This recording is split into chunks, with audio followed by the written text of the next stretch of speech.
मुंबई हमले की स्याह यादें।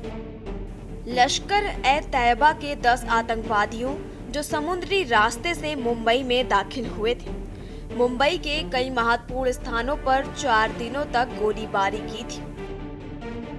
इस हमले में 166 लोग मारे गए थे और 600 से अधिक घायल हुए थे। सुरक्षा कर्मियों ने 9 आतंकवादियों को मार गिराया था। मुंबई पुलिस ने एक आतंकवादी अजमल कसाब को जिंदा पकड़ा था, जिसे बाद में फांसी दी गई। 26 नवंबर की रात को एकाएक मुंबई पर आतंकवादी हमला हुआ। किसी को भी इस बात की भनक तक नहीं थी कि यह आतंकवादी हमला इतना बड़ा हो सकता है। बता दें कि 26 नवंबर 2008 लगभग रात 8 बजे आतंकवादियों ने कोलाबा के पास मछली बाजार में नाव छोड़ी और अलग अलग समूहों में बंटकर शहर में प्रवेश किया। उनके पास भारी हथियार, ग्रेनेड और नक्शे थे, जिन्हें उन्होंने हमले के लिए उपयोग किया। स्थानीय मछुआरों ने आतंकवादियों को नाव से उतरते देखा और उनकी संदिग्ध गतिविधियों पर शक किया। मछुआरों ने पुलिस को सतर्क करने की कोशिश की, लेकिन पुलिस ने इसे गंभीरता से नहीं लिया। यह लापरवाही आतंकवादियों को शहर में घुसने और अपने हमले को अंजाम देने का मौका दे गई। मुंबई में उतरने के बाद आतंकवादियों ने पहले अपने ठिकाने और लक्ष्यों का निरीक्षण किया। इसके बाद वे Taj hotel, Oberoi hotel, Nariman house, CST station और अन्य स्थानों पर हमले करने के लिए निकल पड़े। उनके नापाक मसूबे पहले से ही सैटेलाइट फोन और पाकिस्तान में बैठे हैटलर्स द्वारा निर्देशित थे। जब चीख पुकार और दर्द से करार उठी मुंबई। आपको बता दें कि आतंकवादियों ने मुंबई के होटलों, अस्पतालों, रेलवे स्टेशनों और एक यहूदी केंद्र को निशाना बनाया था, जिसमें मशहूर 5 सितारा ताज पैलेस में शामिल थे। बता दें कि आतंकी हमले में जीवित बची और आतंकवादी अजमल कसाब की पहचान करने वाली प्रमुख गवाह देविका रोटावन 16 साल बीत जाने के बावजूद उस हमले को नहीं भूल पाई हैं। महज 9 साल की उम्र में देविका 26 नवंबर 2008 की रात को छत्रपति शिवाजी महाराज टर्मिनस पर आतंकी हमले में फंस गई थी।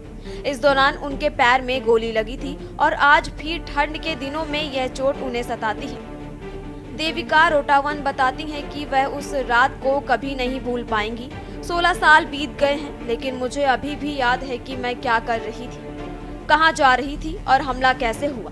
बता दें कि देविका उस रात अपने पिता और भाई के साथ पुणे में रहने वाले बड़े भाई से मिलने जा रही थी, लेकिन आतंकी हमले की शिकार हुई। 16 सालों में वो यादें मेरी आज तक नहीं मिटी है।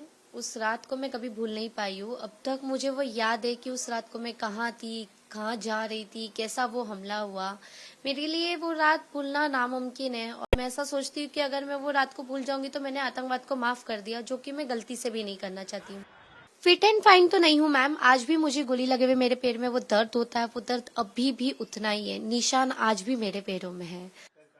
जब मुझे हॉस्पिटल से डिस्चार्ज मिला गया था, मैं मेरे राजस्थान गांव गई थी। उसके बाद कुछ दिनों बाद मुझे मुंबई क्राइमिनल्स ऑफिसर से कॉल किया गया।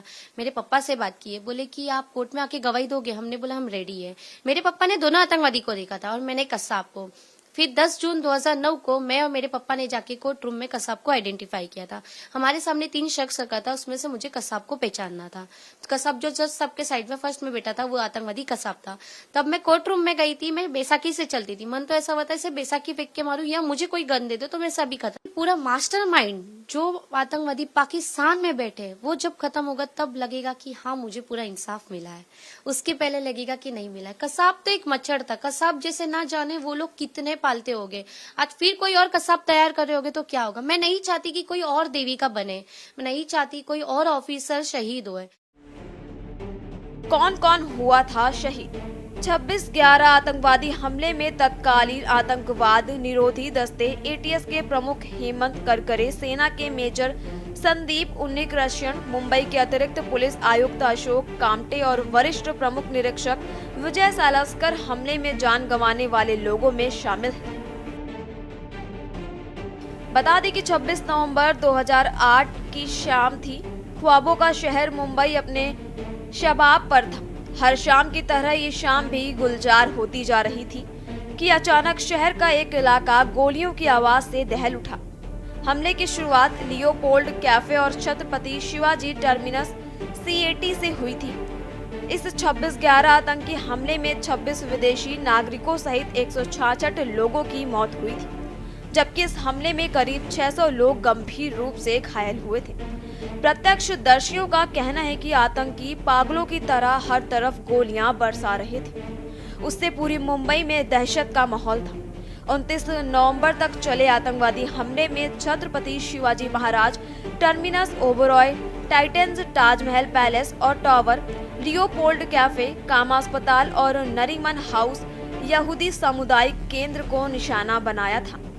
आतंकवादी हमले की कुछ तस्वीरें तो ऐसी हैं जिन्हें आज भी कोई नहीं भुला पाया, जिनमें ताजमहल पैलेस के गुंबई में लगी आग शामिल है। स्पेशल डेस्क के न्यूज़ इंडिया।